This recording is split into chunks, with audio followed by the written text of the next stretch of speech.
Paano kayong under humihingi lamang ang taong bayan ng liquidation ng bawat isang senador at congressman ng inyong MOOE. Dahil milyon-milyon ang binibigay sa inyo.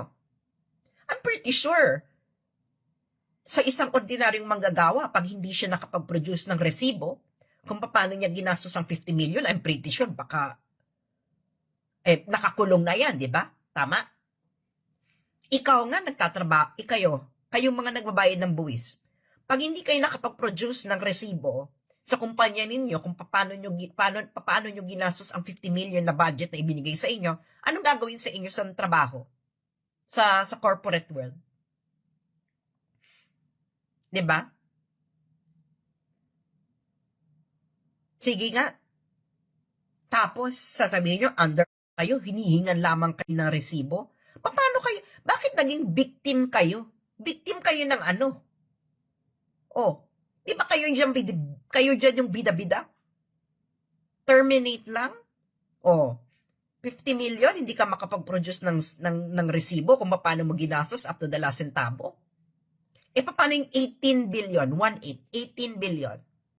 Oh, nakita nyo, di ba? Yung mga kakapanood pa lang po, i-replay nyo tong live ko, makikita nyo yung patakaran sa US Congress. Detalyado po ang liquidation every 3 months up to the last centavo.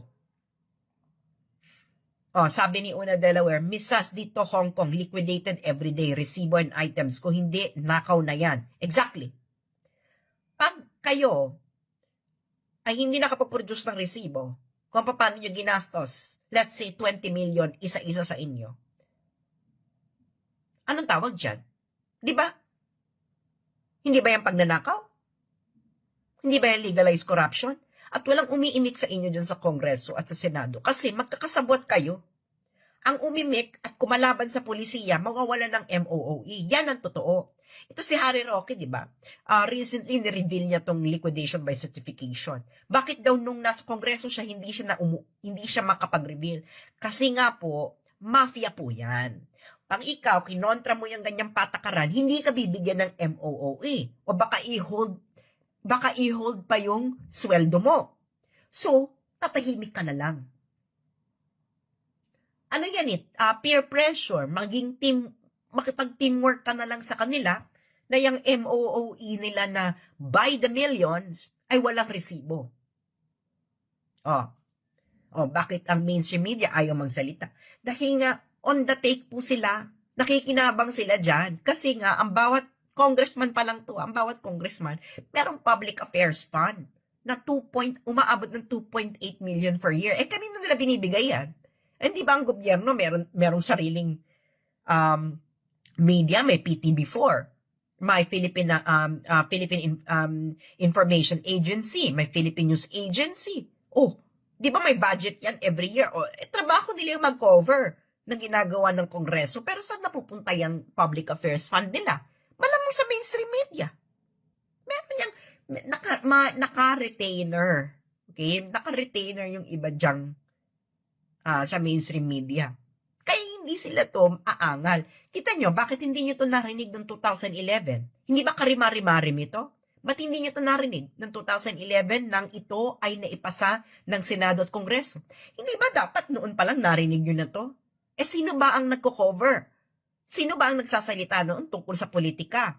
Hindi ba mainstream media lang? O hindi ba kayo nagtataka bakit hindi nila ito ginawang issue? Malaking nito. Can you imagine millions by millions? Hindi mo kailangan ng resibo? Di ba? So ngayon, anong gagawin? Kayo, tanungin ninyo yung mga kabarkada nyo, fellow taxpayers ninyo, kung anong gagawin ninyo, karapat-dapat ba ito? Na kung hindi kayo kikilos, kayong mga taxpayers na nandyan sa Pilipinas, mga OFWs na nagpapadala ng remittances, magpapatuloy pa itong sistema na ito for another 6 years. Another 6 years. Kahit sinong maupo, paulit-ulit na magiging ganyan ng sistema.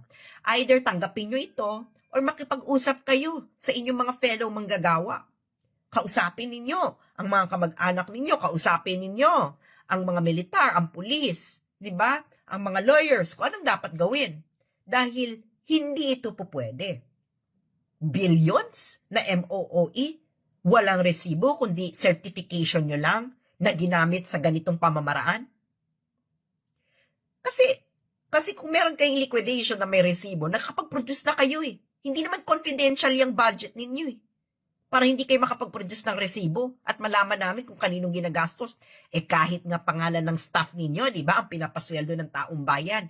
Hindi alam ng taong bayan kung sinong pinapasweldo nila sa bawat isang opisina ng senador at congressman. Tama, mali. Di ba? Nakita niyo yung sa US Congress, lahat ng pinapasweldo under ng isang congressman at senador nakalista kung magkano yung sinweldo. Kahit yung cloakroom lang, can you imagine, ang trabaho lang niya sa cloakroom, yung sa mga coach. Nandun pa yung pangalan niya, pati yung sinweldo. Kayo, papayag kayo na ang sistema ng Philippine Congress ay napaka-dilim. Ibig sabihin na hindi nyo alam kung sino pinapasweldo ninyong mga taxpayers kayo. Hindi nyo alam kung magkano kinikita ng bawat isang staff. Hindi nyo alam kung saan napupunta ang bawat sentimo ng buwis na ibinabayad ninyo buwan-buwan. Tama ba yan? Hindi ko alam, no? Ngayon ko lang din ito nalaman at galit na galit ako dito. Pero hindi ko alam kung anong gagawin ninyo. Hindi ako mag-uutos kung anong gagawin ninyo. Pera nyo yan eh. So anong gagawin ninyo pag nadedehado ang pera ninyo? Bakit akong tatanungin ninyo? Pera nyo rin yan. Ginagawa ko ning makakaya ko ngayon. Ngayon, tanungin niyo yung sarili ninyo, okay lang ba sa inyo na ganyan ang patakaran ng Kongreso?